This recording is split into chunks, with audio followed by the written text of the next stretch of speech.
Welcome to this edition of the PC Computer Guy video podcast. I wanted to share with everybody out there an example of a phishing type message. There's been a lot of phishing, spelled Phishing, going around on the internet.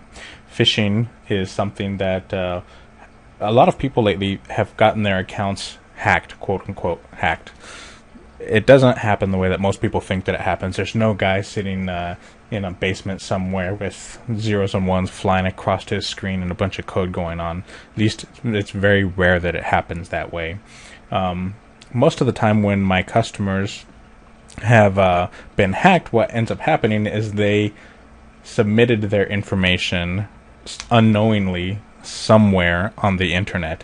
The information usually is not hijacked from their machine or taken directly off of their machine. You're tricked into giving your information to these bad people. Kind of like if somebody called you up and said, hey, we're here with American Express and we need to verify your account information because there's been some activity, so provide us your credit card number, your secure 3-digit number or 4-digit number for American Express, and your information. Essentially what people are doing when they do that is they're trying to get you to give them the information. It existed before in the 80s and the 90s, before the internet, and computers were all over the place, and it exists now in the computer era. And one of the things that happens is that people don't remember doing this. And the reason is the computers collect such a massive amount of these on a very fast pace that it may take people several months, 6 months, even a year to get around to using the information that they tricked you into submitting at some point in time. So that, for one, says change your passwords every once in a while, maybe every 6 months, at least once a year, but change your password once in a while. And so if you become a victim of phishing, which will become evident because you will get people responding to you saying, hey, did you send me this message?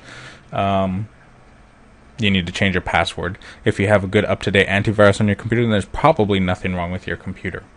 However, I wanted to point out, I received one of these just the other day. And people ask me often, how do they avoid clicking on things that they shouldn't be clicking on? Well, that's a very tough question to answer because the bad guys are constantly trying to create new ways of tricking you. So it's a constant cat and mouse game. So I can't really answer that question for every situation. I can just give you some general guidelines. The most important guideline is if it seems odd or fishy, delete it. So for example, I received this message, and this is exactly how they trick you.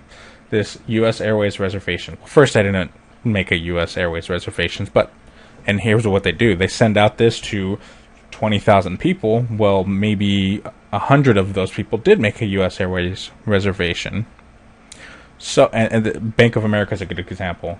You'll get a message saying that it's from Bank of America and that you need to update your account information by clicking this link. You click on the link, you update your account information, or so you thought, and you just submitted your information to the bad guys. And then the question that I get from the customers is, well, how did they know that I was with Bank of America? Well, they actually didn't. They just sent that to 20,000 people, and you just happen to have a Bank of America account. That's the way that it works. So here's an example of a shot and a miss. I don't have a U.S. Airways reservation, so I know that this is fraudulent from the get-go. Also, myusairways.com. It's the website. Instead of being just U.S. Airways, it's My U.S. Airways. So you'll find that the domain doesn't match exactly with the company. So, for example, Bank of America, instead of being BOFA.com, it might be BO0A.com. Or actually not 0A, but something very close to BOFA, but not BOFA. So that's one way that you can tell. Another way is if you look through the message, there's some links, and that's usually what happens is you click on a link to submit your information. Well, here's the giveaway. Here's the biggest, most useful piece of information. If I mouse over this, you see the finger, the cursor turns into a hand. This is not clickable. This stuff's not clickable, but whenever it turns into that finger, it becomes clickable. Okay? Now, if I mouse over this, notice that it gives me the link. It says click to follow, and it tells me where it's going. This is the golden piece of information. It says http://lifenow.org.uk/ some crazy letters. Okay. Tip number 1. If you get a message from US Airways, why is it sending me to lifenow.org? Tip number 2, why is it going to the UK?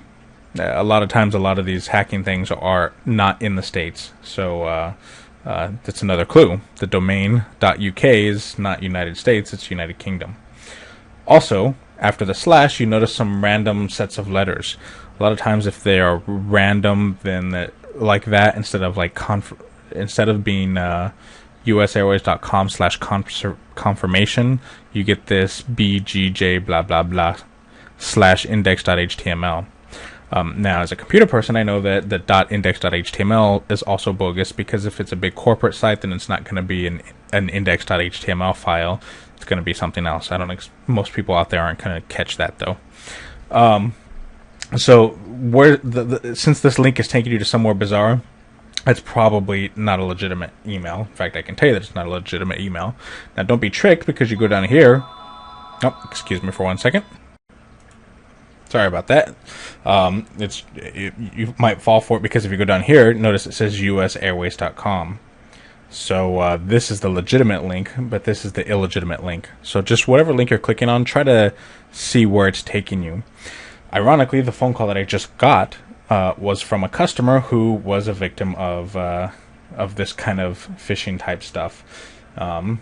He, just so that everybody else out there is aware, what happened to him is he was buying some tickets off of Craigslist, and in the posting said that it was part of eBay's protection plan, so that you're all safe and everything. However, here's the thing. eBay does not own Craigslist, so just because they said that it's part of the protection plan of eBay, it's not. It's not at all. People can post anything that they want to post. And so this person went and purchased the tickets, and then he was going to transfer the money through PayPal, in which case PayPal could have reversed the payment.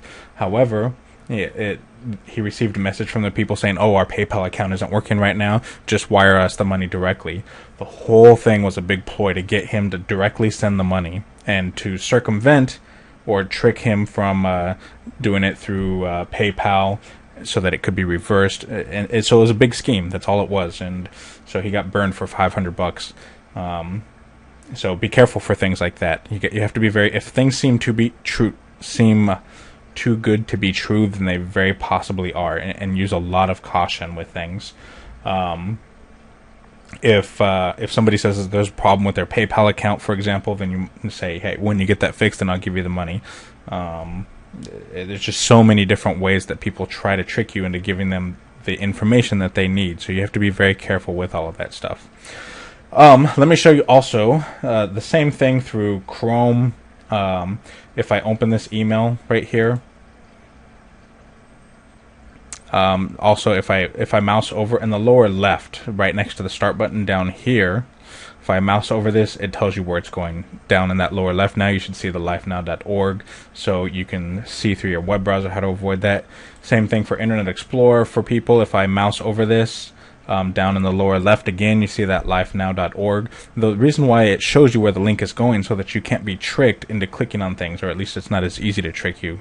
So there's a couple different ways to avoid or watch out and avoid for bad links. So when I received this, whoever sent it to me, thank you, because you just educated a whole lot of people on how to avoid this kind of crap. Be very careful, again, submitting your information. Be very careful of the schemes.